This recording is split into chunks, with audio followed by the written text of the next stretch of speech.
Troubled thoughts. I looked at my clock radio. It was a quarter to midnight. I couldn't sleep. I was thinking about Slappy, the dummy that ruined me and my brother Dan's spring break, the dummy that tried to make us his slaves, destroyed my cousin Zane's room, smashed his camera, ruined our family dinner, and placed Rocky the dummy in various places throughout the house. He's gone now, thank goodness.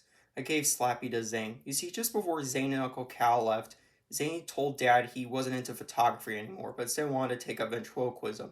I knew he was trying to suck up to Dad, and he was taunting us with the fact we couldn't go to summer camp. That made me so angry, so I decided to give Slappy to Zane.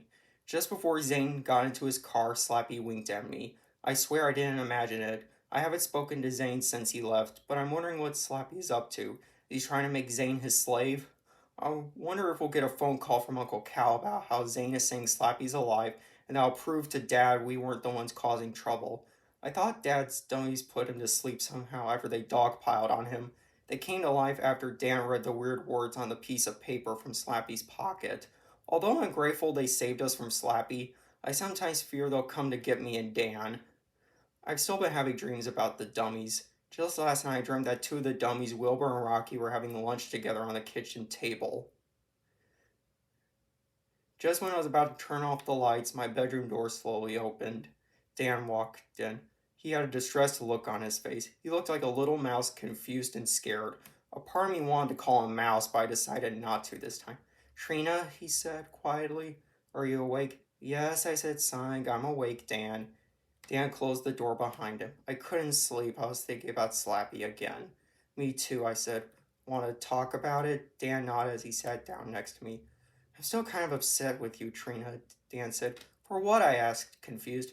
You blame me for trying to scare Zane, even though we both promised Dad. I said I was sorry, I said. What else can I do? It was quite a shock to me and Dan that Zane was the one placing Rocky around the house before it was Slappy's turn. Guess Zane wasn't the scaredy cat I thought he was. I'm still surprised Zane pretended to be afraid of the dummies, I said. He certainly became braver this year. I just hope Zane's okay. I think I was a little too harsh giving him Slappy. But you had to do it, Trina, Dan said. You had to get Slappy out of the house. I know, I said, but I do feel kind of guilty about it. I wish there was a way to prove to Dad that Slappy was alive, Dan said. Me too, I said. I so wanted to go to camp this summer, but thanks to that horrible dummy, that won't happen. Guess there's always next year, Trina, Dan said, smiling. I didn't say a word. Trina, Dan said, there's something I've been wanting to tell you. What's that, Danny boy? I asked, grinning. I couldn't help it. I had to tease him. Dan ignored my teasing. I love you, Dan said. Huh? I asked, confused. I was flabbergasted. I couldn't remember the last time my brother said that to me.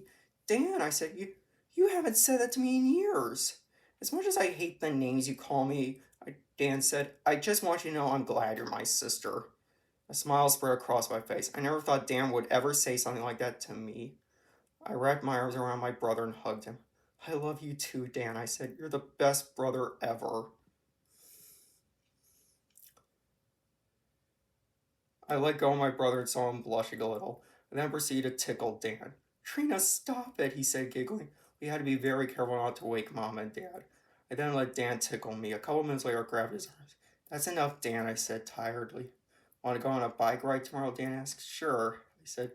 Dan, did you really mean what you said, that you loved me? Dan nodded. Good night, Trina, Dan said as he sat up and walked to the door.